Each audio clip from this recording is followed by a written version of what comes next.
I don't think I need a trigger warning here. I assume you read the title, but just in case, this video will be talking about SA and will contain criticism specifically of Angel Dust. My criticisms will apply only to him and related fiction and are not reflections on my actual thoughts and opinions about real people in the real world who go through similar experiences.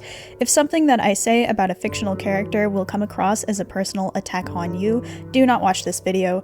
You are allowed your experiences, thoughts, and feelings, and if you see yourself in Angel Dust, that is perfectly valid, and I'm glad that you were able to find real-world value within the workmanship of a talented, if flawed, studio.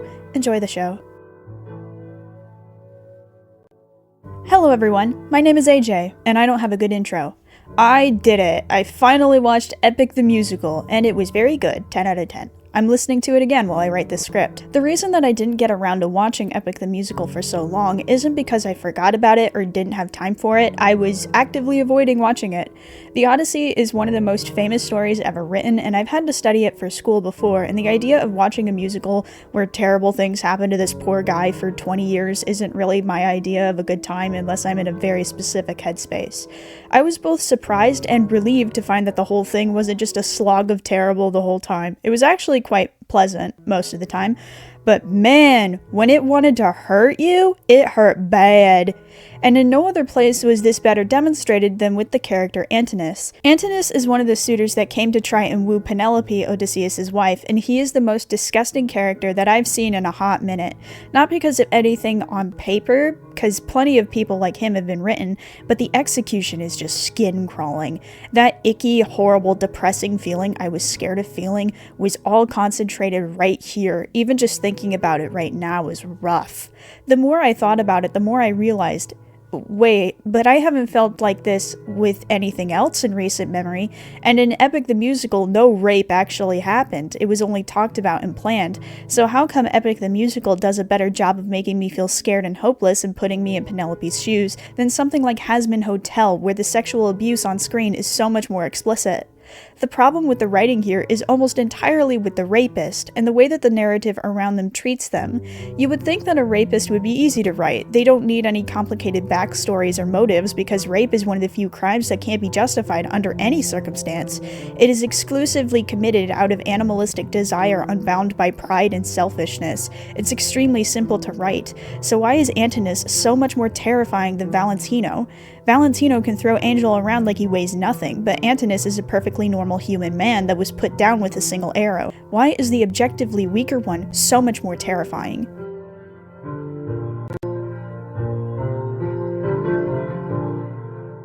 Antinous is introduced to us for the first time in the song Legendary. Most of that song is actually about Telemachus, Odysseus' son. It's an I want song. This is specifically a type of song that introduces the audience to the character singing it, where they proclaim their current situation, their hopes, and their dreams.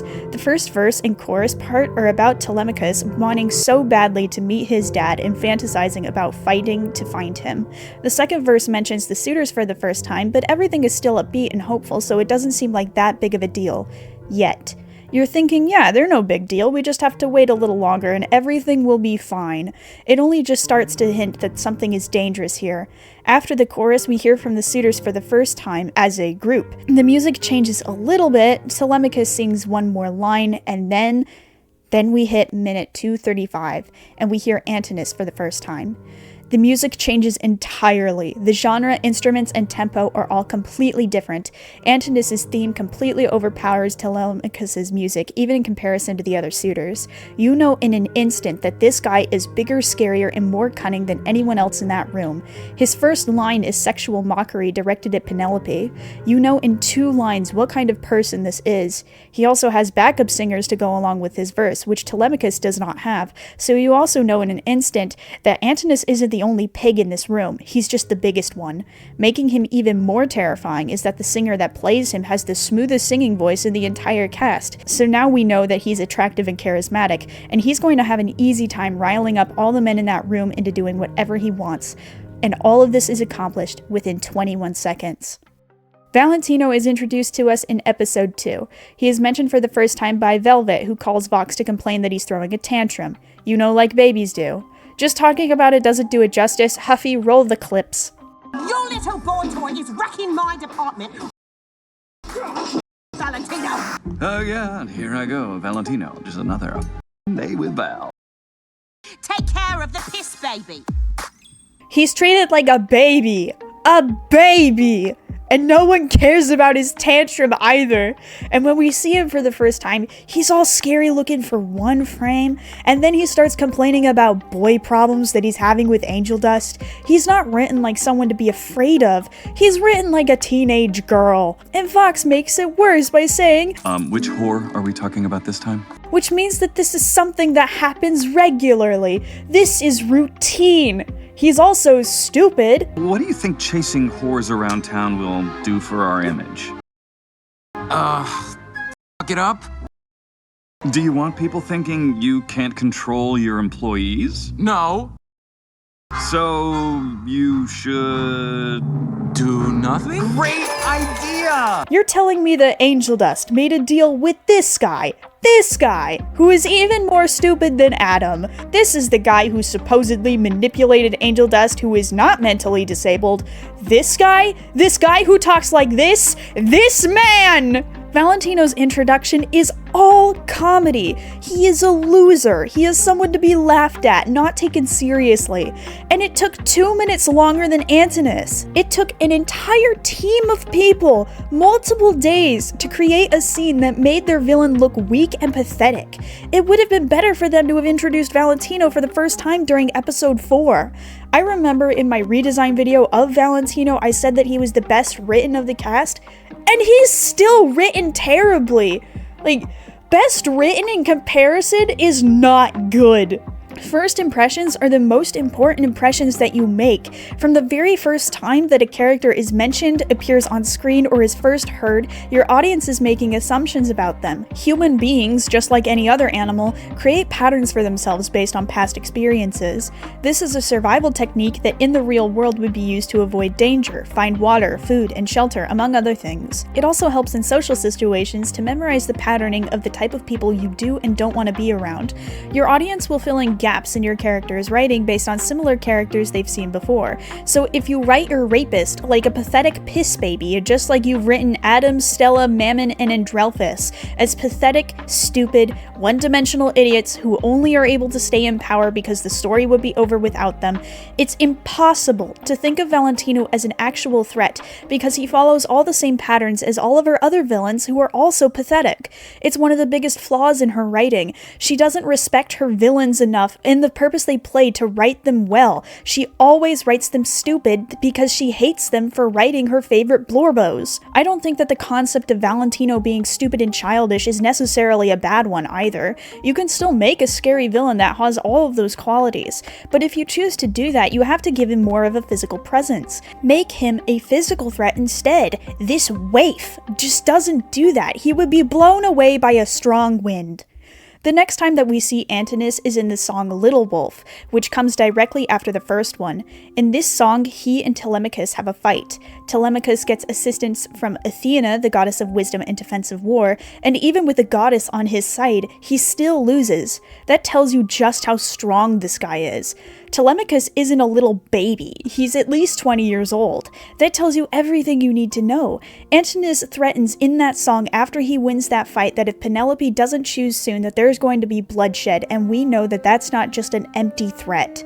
The next time we see Valentino is in episode 4 when he's with Angel. You would think that now that he has him alone where only his staff can see and hear, that he would do something terrible to him, at least yell at him.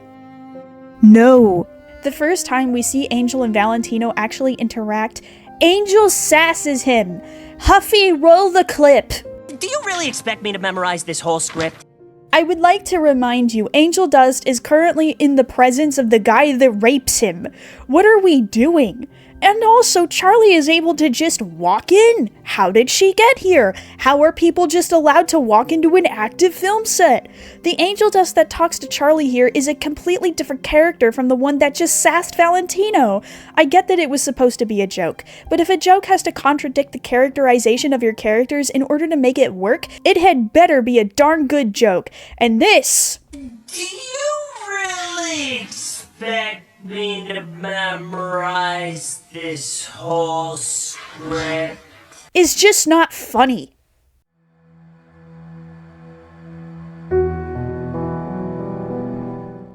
In Epic the Musical, the assault does not actually take place. The song Hold Them Down is sung by Antinous. In this song, he does exactly what the listener was already afraid he would do. He riles up the suitors into listening to him. In the first verse, he declares his plan to murder the prince, and in the second, his plan to attack the queen, and there is not a single voice that hesitates or questions this. This is terrifying. Y'all remember the man or bear trend? This plays on that very specific fear that is exclusive almost entirely to women. Men this evil are uncommon but not rare, and the most terrifying part of that is that they look like normal people and they tend to gather in groups. Evil flourishes when good people do nothing, and a lot of people choose to do nothing to preserve their own safety. That group of men was between 15 and 50 at the very least, a group comprised of individuals, and you tell me that not a single one of them wasn't on board with that idea of killing a guy and raping his mom? I don't believe that. I'm certain that there was a decent chunk of them that didn't like the idea but were going along with it anyway because they were scared of the group turning on them. There were likely enough of them that they all could have bonded together and stopped it if they tried, but they didn't because they were cowards. People do things all the time that they wouldn't otherwise do when they're in a mob or gang, and it only takes a few people to take things too far for the entire group to become violent. That's terrifying, because although extreme, it's real, and it could happen to anyone. In Hazbin Hotel, we have 3 minutes and 32 seconds of jokes before things actually get serious. And then I was spooked out for about a few seconds when the abuse was shown, because Valentino slaps him, and we have a few moments where the abuse feels grounded and real. And then immediately after, within the same minute, we have this twig throwing Angel around by the neck like he weighs the same as a cat. This part is not scary, because suddenly we're in a cartoon again with cartoon logic. If Valentino were built bigger and heftier and just overall had more weight to him, this could be forgiven. Even still, how I would have directed this, I would have had some stunt actors come in and act this specific movement for the animators to use as a reference. A strong man can throw a small person around, but people don't ragdoll around like that. And from the moment they come out of the dressing room until the season 1 finale, I couldn't help but wonder, why hasn't Charlie just killed this guy yet? She can. Even if she herself physically can't, her dad is the devil, the king of hell, the serpent of sin, the big D. He soloed Adam, who soloed Alistair, who can almost solo Vox, and Vox is stronger than Val. He could have killed all 3 of the Vs within minutes if he wanted to, and who's going to stop him? Angel Dust is Charlie's friend. If she asked her dad, hey dude, this guy is raping my friend, can you go kill him? I think he would say yes, and then go kill him. There is no established reason within the show why they can't just go kill him. This happens in episode 4, the halfway mark of the season, and Angel Dust still belongs to Valentino 4 episodes later. It's like they had amnesia and forgot about it. And remember, there are in-universe months where every single day Angel Dust is being raped. Every single day. For months! Getting him out of that situation should have been priority number 1. When Antinous says his plan, he gets killed by Odysseus at the very end of the song before he has a chance to even leave the room, and all of the other people that were going to go along with it get killed in the very next song. That's how you do it. And granted, Epic does have an advantage here. The entire story is about Odysseus' journey home, and the solution in order to keep the assault from happening was for Odysseus to arrive home. But they purposely chose to keep Antinous from proposing his plan in full until after Odysseus had already gotten back. We don't see the full extent of his plan until after the solution has already arrived, so that way we don't have any problems with cutting from this gut-wrenching scene over to Odysseus going through some stuff, because that would be really jarring. Hazbin Hotel doesn't have the same freedom because it has a lot more going on in terms of characters and plot. But the thing is, Hazbin Hotel is not a documentary. It is a cartoon made for adults. Every single thing that you see on screen was created by someone, which means if the plot is not working in the way that it was written, it needs to be rewritten into something that will function better. The daily raping of Angel Dust shouldn't have been introduced this early, especially since there is such an easy solution standing right there in a red suit. Or a white suit, depending on which character we would rather be the one to kill the moth. Something this horrible needs to be the sole priority until it is dealt with. I've seen a lot of people criticize Angel Dust's song for being upbeat, like something you can dance to, but I actually do think it fits perfectly with his character. The part where Angel is dancing in front of screens and flashes of images of the abuse is especially criticized, and I understand where people are coming from. I really do, but I just don't agree. I think a lot of people are weirdly uncharitable with their interpretation of the song because of the type of pornography that the storyboard artist partakes in. I believe that this part of the song is supposed to be Angel disassociating, and those are little flashes of what he's actually going through in the moment coming up. I actually think this song was really effective at what it was trying to do. The problem with it is that it just restates a bunch of information that we already know. It's entirely about the abuse that he's going through and how horrible it is, but we don't need him to tell us that. We already know, we just spent a whole scene on it. If we had cut out the scene before this and had him start his shift with this song, the entire episode would have been better.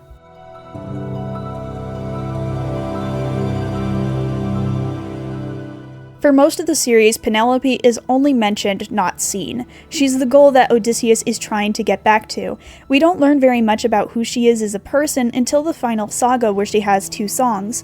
Those 2 songs we have paint a very clear picture of who she is. Her first song is The Challenge. In this song, we learn that she has been finding clever ways of stalling for Odysseus for presumably years. We don't know for certain how long these suitors have been around, but it's been a while. When she sees a storm so powerful it had to have come from a god, she proposes a challenge to her suitors. Whoever can string Odysseus's bow and shoot through 12 axes cleanly will be her husband. Now, the reason why this is such a difficult challenge is because Odysseus's bow was a new model at the time. I forget the name of it, but it was made for people who were short, and it was very tricky to string. She knew that not a single one of those pigs would know how to string it properly. Only Odysseus would know how to string it, and he was an incredible archer on top of it and would have been able to make that shot. Her final song and the final song of the series is a duet between her and her husband. The love that they feel for each other in this song is so strong that it is beyond words. I'm being so serious, guys. I'm a very low empathy person, and this made me cry.